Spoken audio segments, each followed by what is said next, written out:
How's it going, everybody? Now that we've conquered the intimidating introduction to Eigrp, no, I'm just kidding, it wasn't that intimidating. It's actually a really easy protocol to work with once you know what you're doing with it. So what we're going to be talking about in this video is the actual forming of adjacencies and the details behind the scenes that you would need to worry about that pretty much drive how you would do this type of stuff. And then we'll talk about verifying Eigrp at the end of this video and how you go about doing that. And then we'll get into some of the more advanced concepts as we go along. Getting the adjacencies up is probably the most important part, because it doesn't matter how many cool tricks or different things you can do with Eigrp. What matters is you being able to get reachability from one point of the network to the other and how you do that. So depending on the situation, it may require you to do it one way or the other. So we'll take a look at that as we go through, and hopefully that'll be able to demystify Eigrp if you're feeling a little skittish with it right now. So with the network command, you are controlling what interfaces are running the Eigrp process. It does not control which networks are being advertised. That's a key point right there. You are not advertising networks. You are turning on the process on an interface that matches a network statement. And the more specific your network statement will zero down, or I should say zero in, on which particular interfaces you will be running the Eigrp process on. So, unlike with BGP, when you do a manual neighbor adjacency, you are not at the same time advertising routes unless you already have routes advertised. So with BGP, you can peer with a bunch of different people, or I should say a bunch of different routers, and not actually advertise any routes. So with Eigrp OSPF RIP, when you type in the network command, you are actually doing both. And when you are advertising routes, when you receive a route in from another guy, so let's say you router 1 and router 2, or actually 7 and 8 in this particular instance, you peer between 7 and 8, and so now that advertisement is there. Now if you were to peer with 7 and 9, now 9 is going to use 7 to get to 8. And the reason why he's going to do that is because of the fact that 7 is advertising that route to him. So you've now turned it on, and that route has now become a routing update that Eigrp will then forward on. So that is a general idea of how this will work. Now, the network command is used to form adjacency to the multicast address of 224.0.0.10 to form the adjacency. Now, if you use the network command 155.145.5 with an all zeros wildcard, means only the interface with 155.145.5 will run the Eigrp process and will be able to form adjacencies. Now, if you have the network command 155.145.0 000.255, means any interface starting with 155.145.x will be able to run the Eigrp process. The wildcard mask determines how much of the network 155.145.x matters, which means 0 means it must match. So 000 equals the first 3 octets must be 155.145. Now 255 means it doesn't matter, or .x equals 255. The last octet can be anything in the range of 0 through 255, specifically 2 through 254. Because normally you're going to be doing 1 or 250. You can't use 1 because that's going to be the default gateway, more than likely the other end. And 255 can't be used because that's the broadcast address. So that's the general idea with the network statement.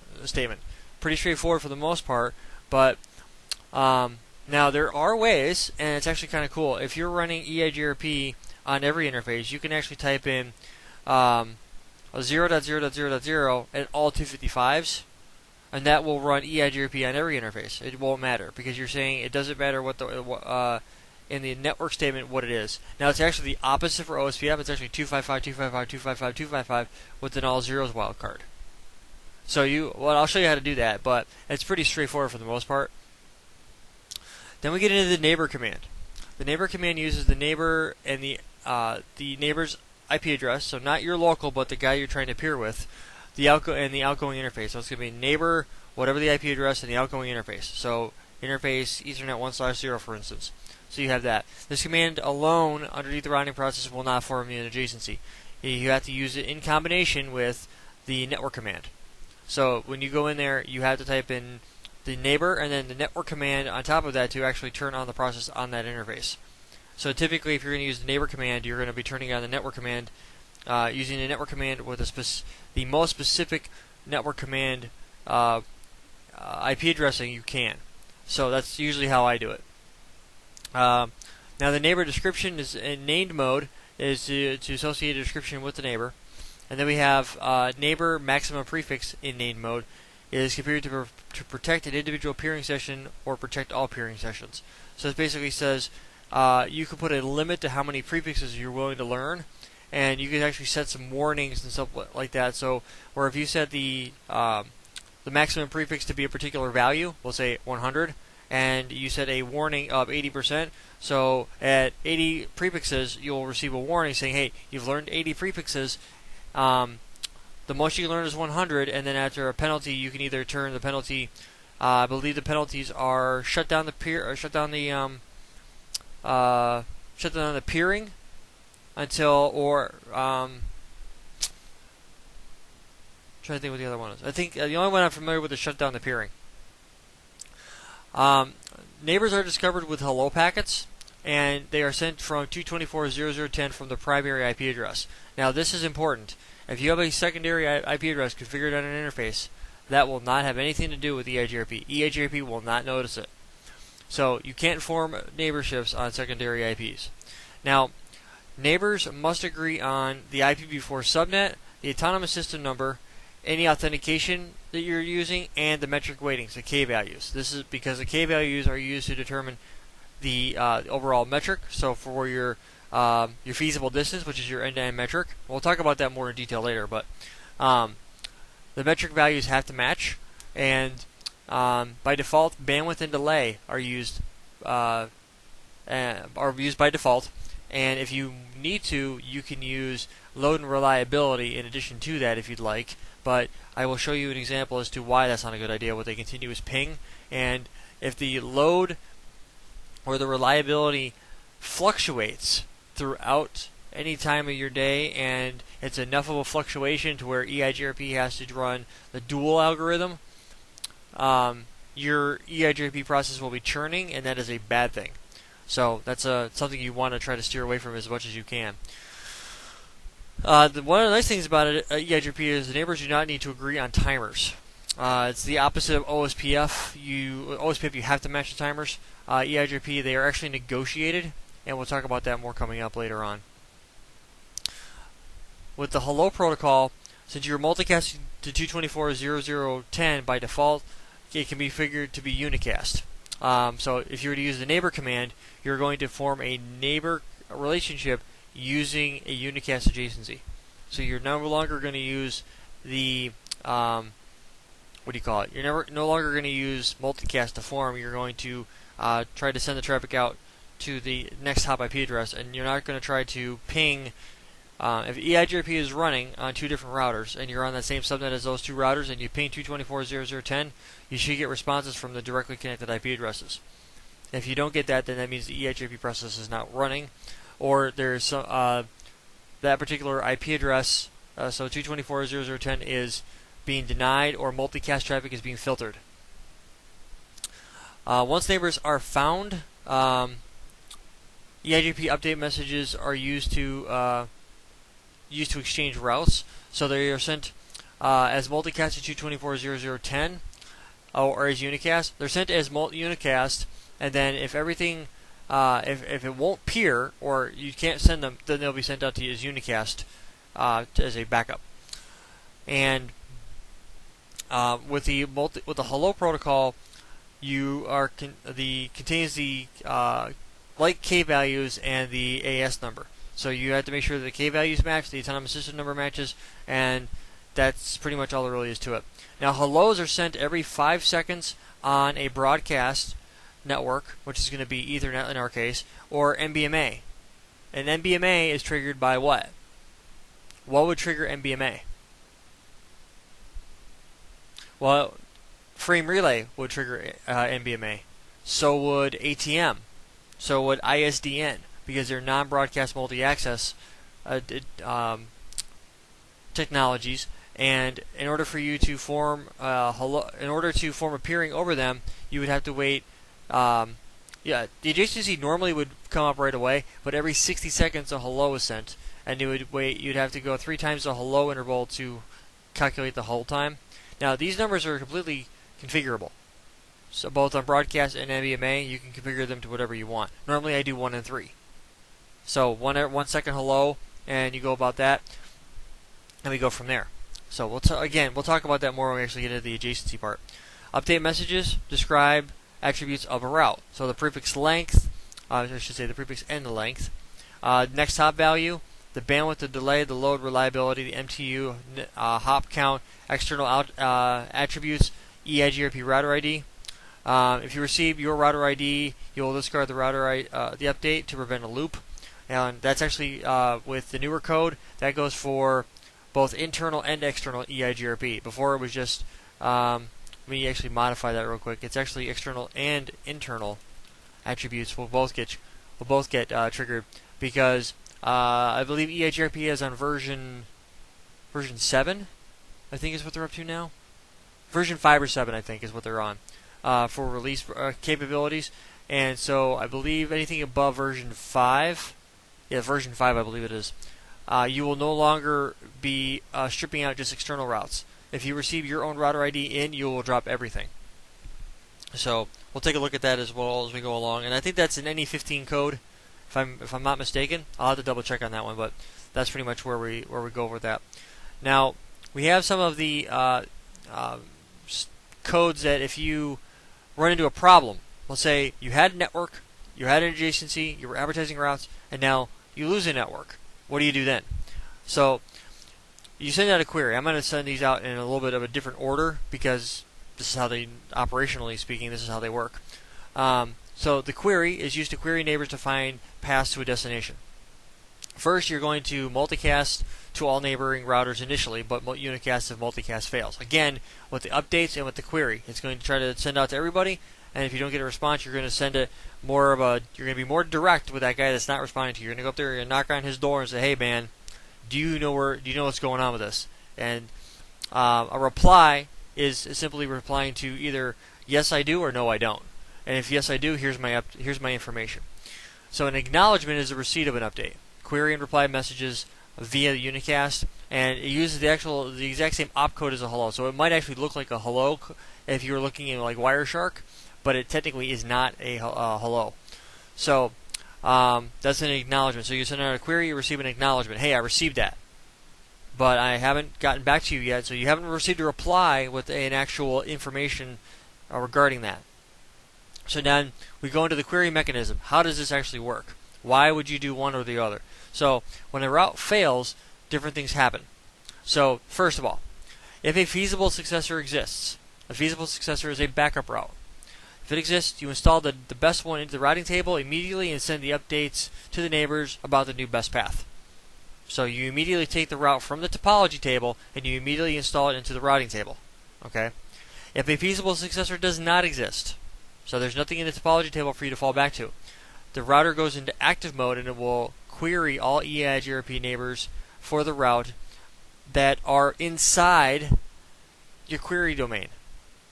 And what I mean by that is any router that is not a stub or running some sort of shorter match summarization. Shorter match summarization meaning if you lose a /24 network and you send a query out, or I'm sorry, if you a query only goes out if a feasible successor does not exist. If a feasible successor does exist, a query does not go out. Just an update out, so it's a partial update.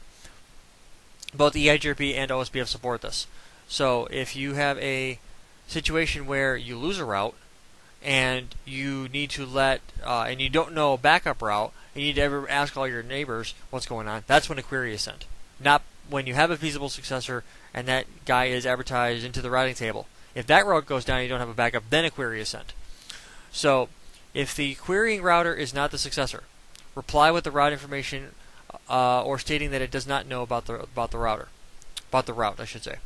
So the idea behind that statement is very, very simple. If you get an update information and it tells you that no, I don't know what to do, that is not the path you want to be trying to follow. You want to go to the next particular path. So you want to change your vector. Remember, Eigrp is a distance vector routing protocol. It goes based on the what is the administrative distance, what is the metric to get to where I need to go, and which way do I go to get there. We talked about this in the how does IP routing work video.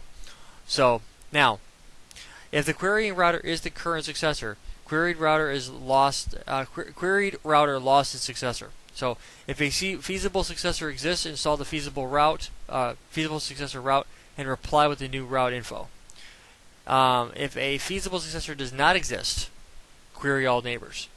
Again, this goes back to inside of your query domain. So any router that is not acting as a stub or doesn't have the stub flag turned on, or any router that is advertising a summary of a shorter match. Because a shorter match is going to encompass the route. Actually, I should say this. If the summary is encompassing the route you're trying to reach, and the longest match is the summary, then you have no reason to try to send traffic out that way for a query. You're simply going to be cutting off the query domain. And I've seen a lot of companies do this because of the fact that they can run into problems with it. Now, let's say, for instance, you send a query out, and you sent it out, and it was a while ago. And a query means the route has gone active. Okay, so you have a query out, the route is in active mode. And I'll show you what this looks like coming in the routing table, or in the topology table, and how this would actually work. And then we'll go from there. The stuck in active means that if you sent a query out, and you're waiting on a reply, you don't get an acknowledgement. Means that the query has been received. So a router sends you an update saying, "Hey, I received the query, but I'm still looking." Okay, and a reply means, "Okay, I received the query, and I don't have it." Okay. When you deal with a stuck inactive, if you don't receive a reply back from a particular route, or from a particular router about a particular route, and you exceed the active timer, which is 3 minutes by default, then what ends up happening is that 301 comes in, 302, 303, so on and so forth.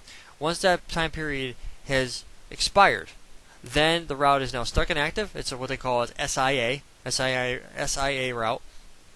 The route goes stuck inactive. The router brings down the neighbor relationship and with the router that did not reply to this and to the query, and the route is then removed from the routing table. So at that point, you're done. That's it. Okay.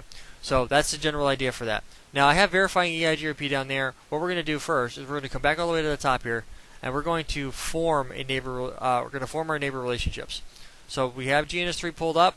Everything's rocking and rolling. I'm going to bring over Super Putty so we can work on this and get everything situated. I'm going to bring this down just a little bit so you can see the entire topology. I'm going to start on router 7, 8, and 9. So on 7, I'm going to run 7 in classic mode. And the reason why I'm going to run router 7 in classic mode is because of the fact that that is the most common deployment still out there today. That is, there is a newer version. I'm going to talk about named mode coming up, but actually, you know what? I think what I'll do is I will add on named mode. Named mode is just a different way of handling your syntax, and I'll cover that coming up here momentarily. So on router 7, I'm going to do the classic mode, which is probably what you're familiar with seeing already. So we're going to go to global config. I'm going to type in router Eigrp 789. Type in that. I'm going to because we're in 15.x code, anything 15.0 or later. So I'm running 15.3. It's actually an experimental version for Lisp, or Locator ID Separation Protocol, specifically built for that. Since we're going to be running that, we're going to be you don't have to type in no auto in 15.0 code, so that's been disabled. We're going to type in network 192.168. I think it's 78.0 0.0.0.255. Now let me break this down real quick. So what we're going to do is we're going to hit the enter key. Okay. Now, based off of the way that Eigrp works, if we type in the network command and we type in 10.0.0.0, that means that this is only going to advertise for the 10 network, and that's it. Okay, now we actually have 10 networks configured here, so I'm just going to hit enter. Okay, so I'm going to type in do show run pipe section Eigrp. This is the running config for Eigrp. So here you see it, right? Now this extra stuff in here doesn't matter, and the reason why this doesn't actually apply here is because of the fact that this is the classable advertisement for the 192.168 range. The 10 range here, if I was to type in the network of 10.0.0.0.255 and hit enter, and then do show run pipe section Eigrp, see I have two different advertisements here. So here I'm advertising anything 10, and this one here I'm only advertising 10 for the last octet right here. That's all I'm doing here because that's what this 255 equals. So I'm going to type in no here because I don't want to do it that way. Now if I do show run pipe section Eigrp. So what I'm going to do now is I'm going to type in do show IP Eigrp interfaces. As you can see right now I'm running Eigrp on the following interfaces: fast 1/0 and loopback 0. If I type in do show IP interface brief, you'll see that for the 192.168 networks, I'm only advertising out this link between 7 and 8, and I'm only advertising the 10.255 out. I'm not advertising this sub-interface here for frame relay. I'm not advertising the 67 network out to router 6. I'm not doing any of that. So as you can see, it's actually pretty straightforward for the most part, but it's important to understand how the concept works. So that we have that.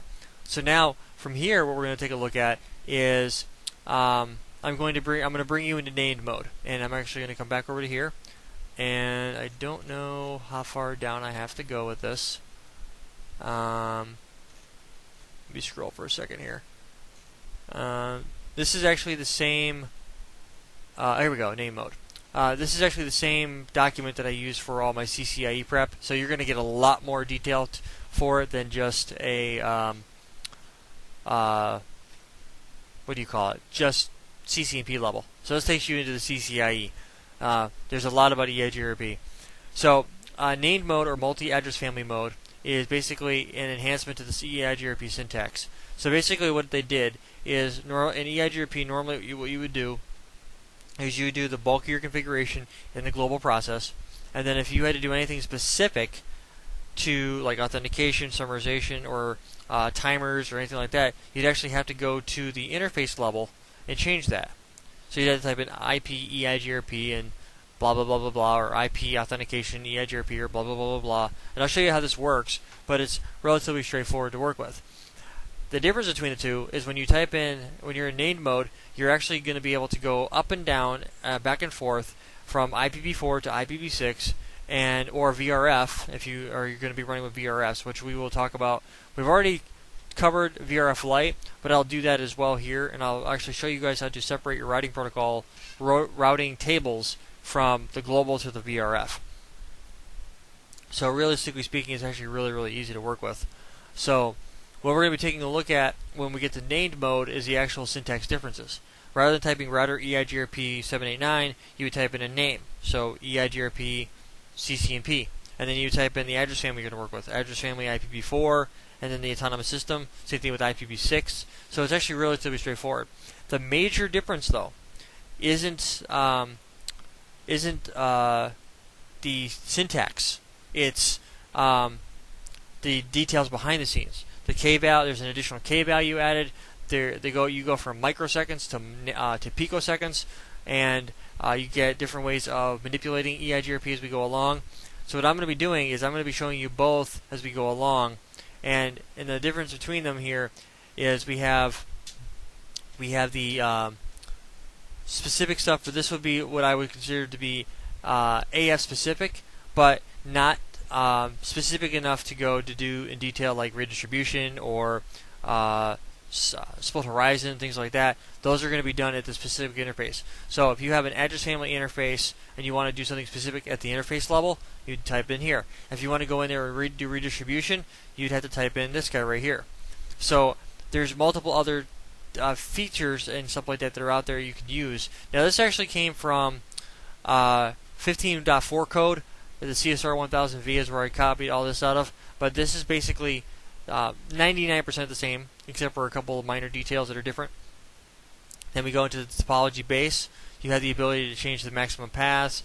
You had fast reroute.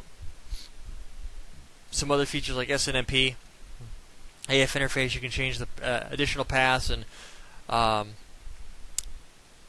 next hop self and things like that. Split horizon. These are all passive interface. These are all things we're going to talk about later on as we get into it. Because I'm pretty much going to walk you through everything you need to know about Eigrp. And there's not a ton.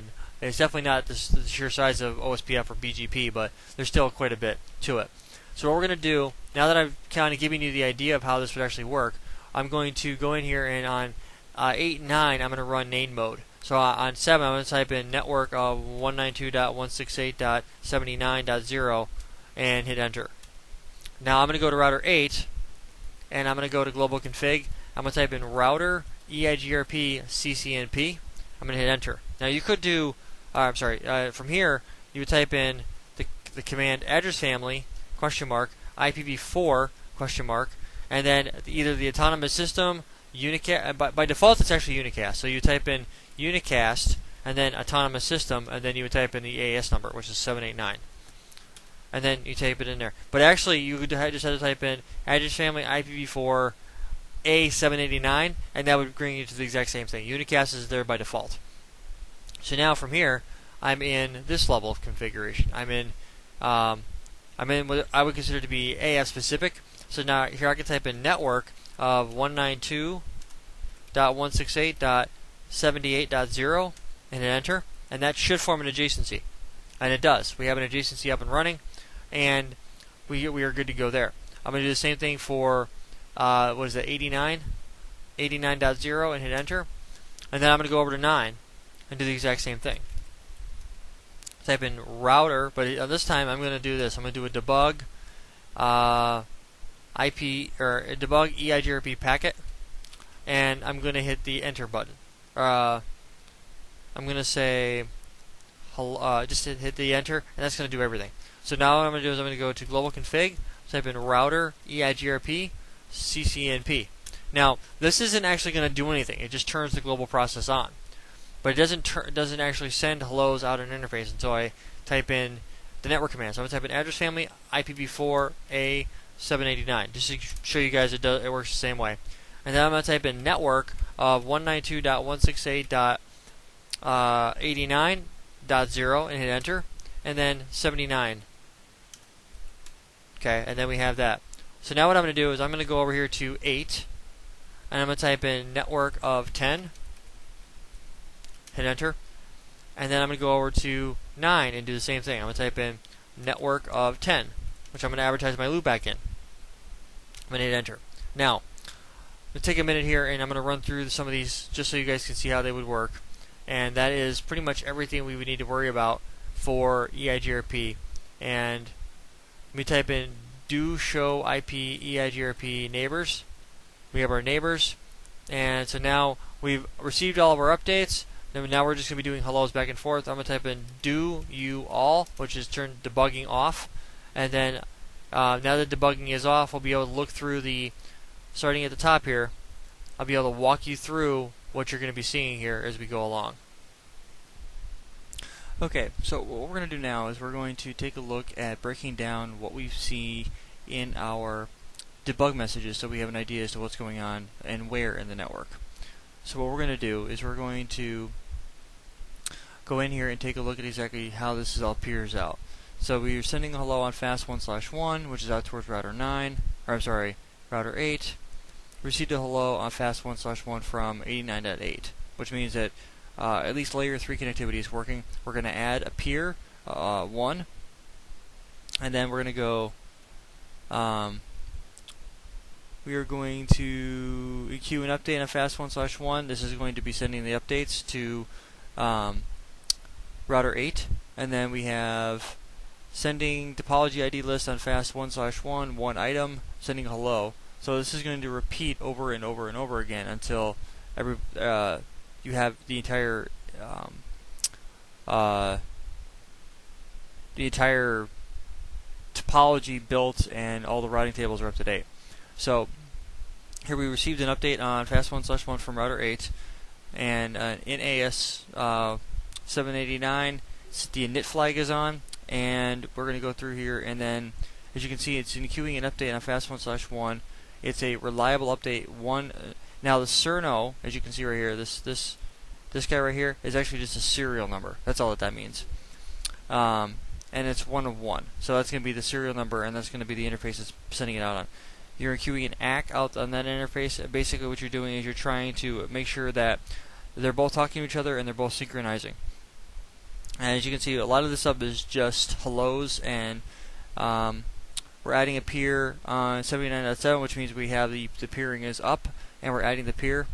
And as you go through here, all of this information right here is routes being added.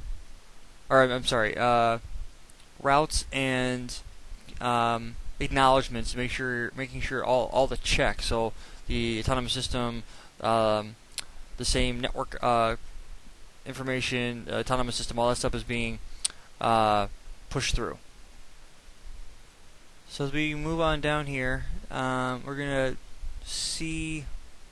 I don't see any routes being added to it yet, because you'll see that come in, and so let's see here. We're gonna see.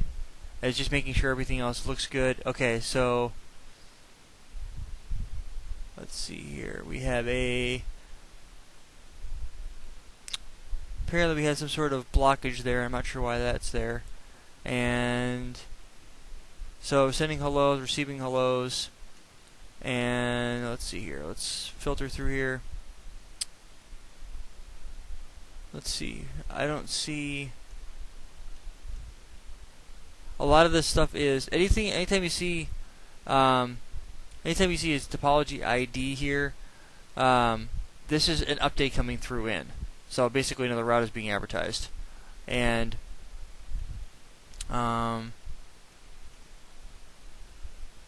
right now, and all this other stuff is just what do you call it? I'm having a total brain fart at the moment.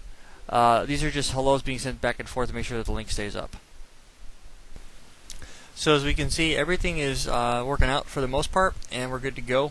That's going to wrap up this video, and just to get a basic configuration going and stuff like that. Actually, you know what? No, that's not everything. What I want to do here is I want to go through some of the verification so you guys understand how to verify Eigrp and get everything else situated. So from router 9, we're going to do a show IP Eigrp and a question mark. So we can do the particular autonomous system, because you can run 2 autonomous systems at the exact same time. If you want to be able to have routes go from one AS to another AS, you'd have to redistribute them, and then they would show up as external routes. You can do accounting, which is going to let you see what's going on in the network. We have events, and it's going to let you know all the different things that have happened over the past period of time. You can take a look at the interfaces and see exactly which interfaces are configured to run Eigrp. Neighbors are going to let you know who you're paired with and what the router ID is, and if everything is good to go, whether there's a queue count or not. And that's actually going to be the first place we stop, is neighbors. And if you see over here on the right hand side, we see that we are paired with router 7 and router 8, and on these 2 particular interfaces. And this is the whole time, which is basically means that it'll start at 15, work its way down, or 14, and if it gets below 10, then you have an issue. So if we hit the up arrow, it goes to 14, and it continues to go down. And this is what I was looking at right here, was all this information. Now, if you look over to the right here, we have the smooth round trip time, which is how fast it takes, or I'm sorry, how long it takes you to get from you to them and back, is a smooth round trip time. And then we have the round trip timeout is in milliseconds milliseconds, not microseconds. We have the queue count of 0. This is going to be your first indication that there's a problem. Is if you have a queue count that tells you that there are updates waiting to be sent but haven't been able to, because you haven't been able to form a connection with the remote site. And then the sequence number, as you start to add routes and start to do things with Eigrp, updates come in. For every new update, there is a new sequence number. So so far we've received 11 updates and everything's good to go.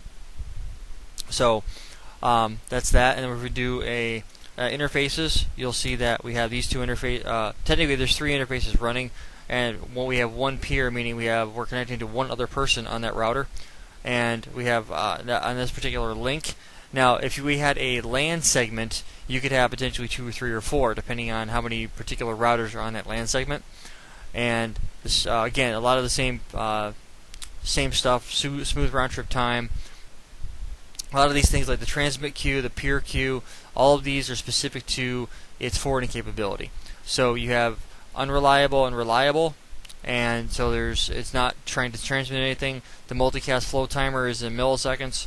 The pending updates, there are no pending routes. So everything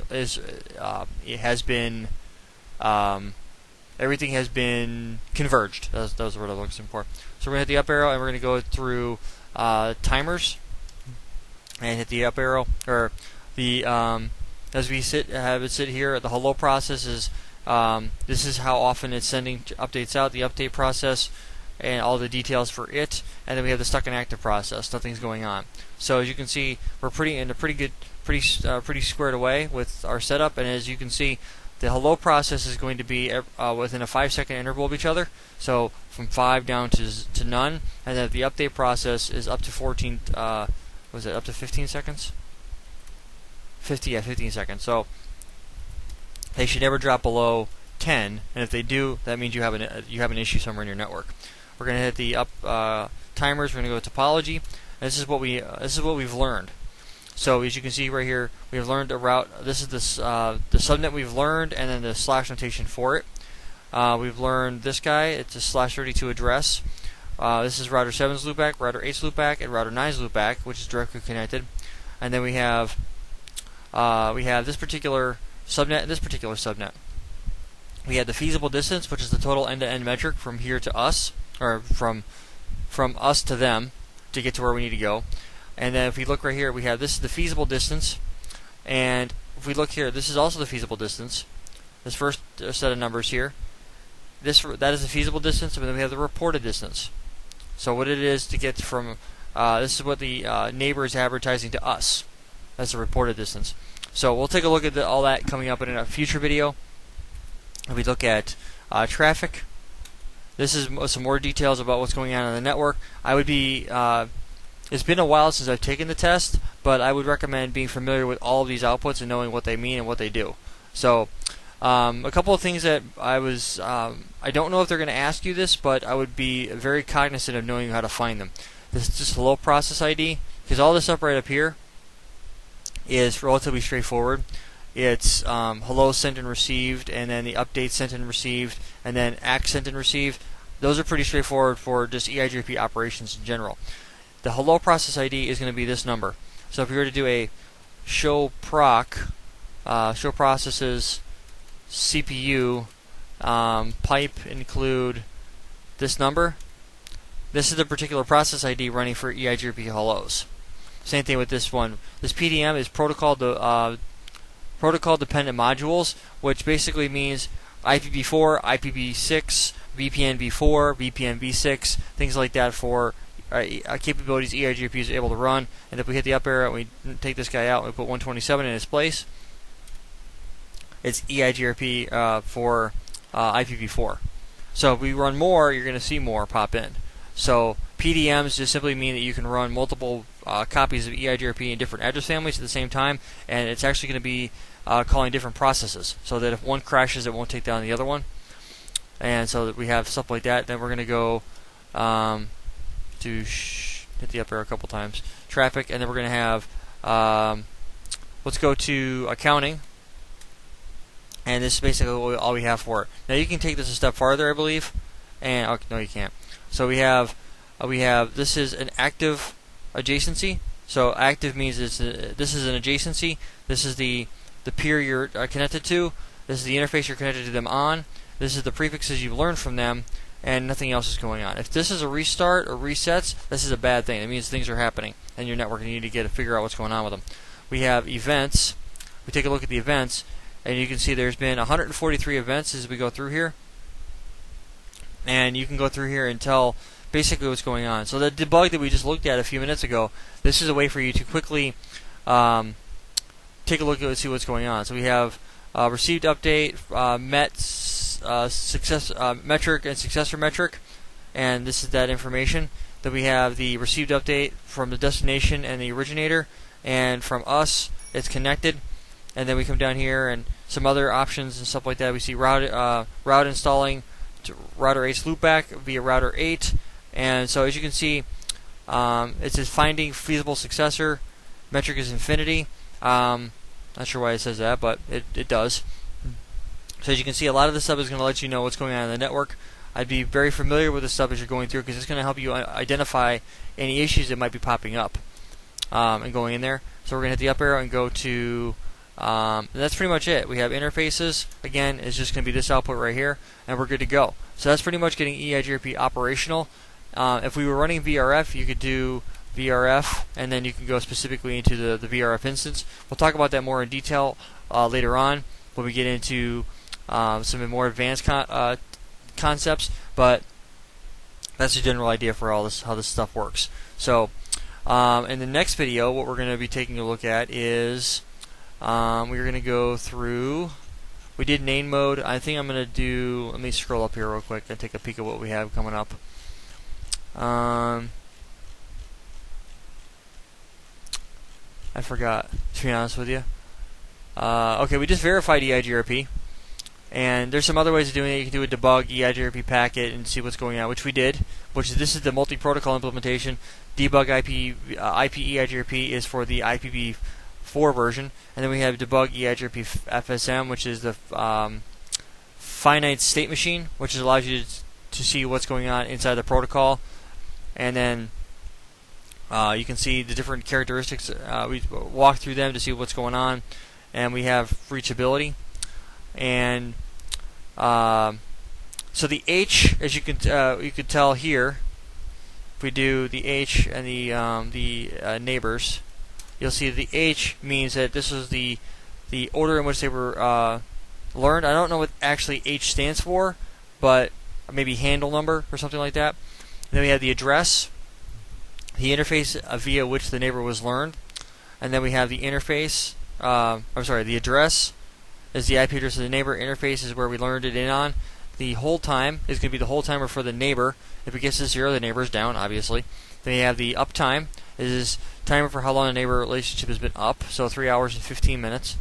We have the smooth round trip time, which is the time it takes to send and receive the reliable Eigrp packet. Round trip timeout, which is the amount of time the router will wait to retransmit the Eigrp reliable packet if an ACK is not received. So, which is, I believe, 5 milliseconds, or 5,000 milliseconds, which is 5 seconds.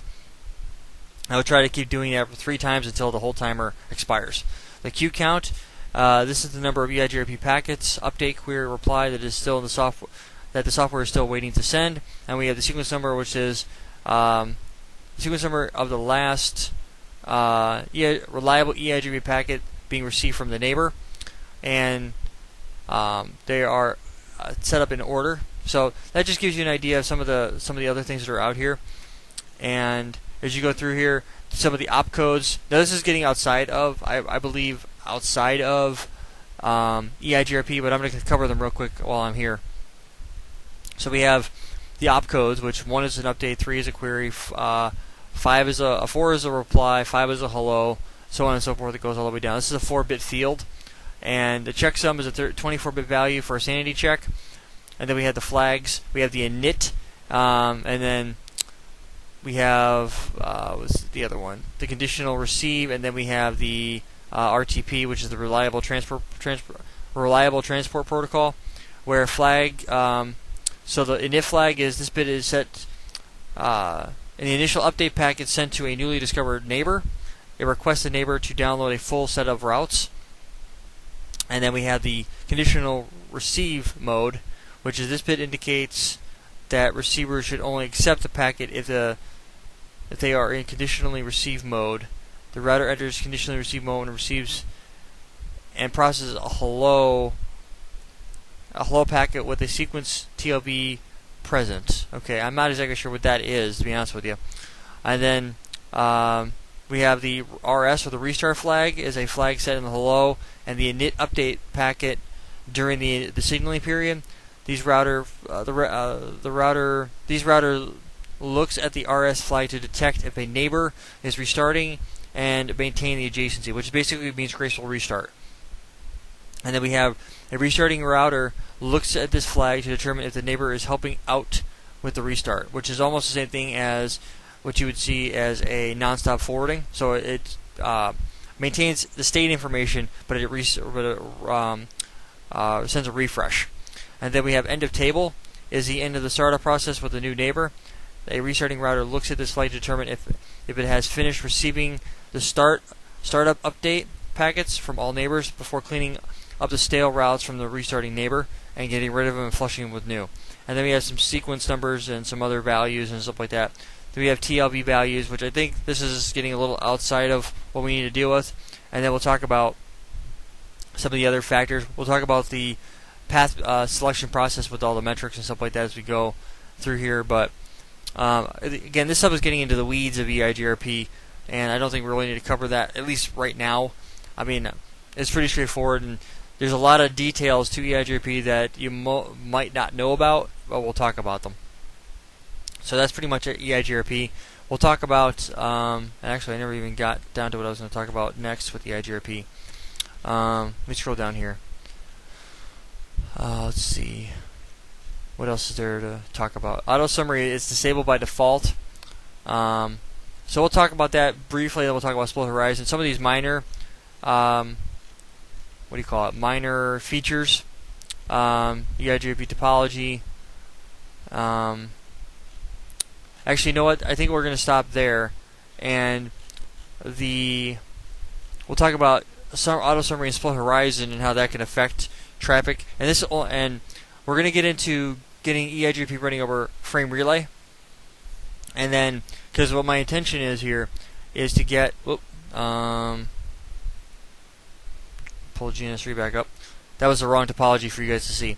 That's my CCIE topology. It's a lab that I'm working on right now. So as you can see, much larger and much more in depth.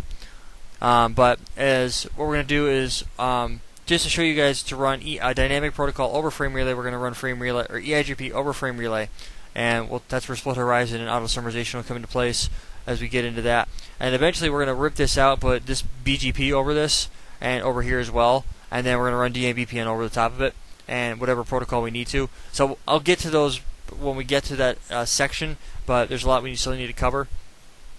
So eventually, what we're going to do, and let me just bring this guy over here real quick. To give you guys an idea what we're going to be doing. If I go to global config, I type in router Eigrp CCNP, I type in address family IPv4 A789, I do a question mark.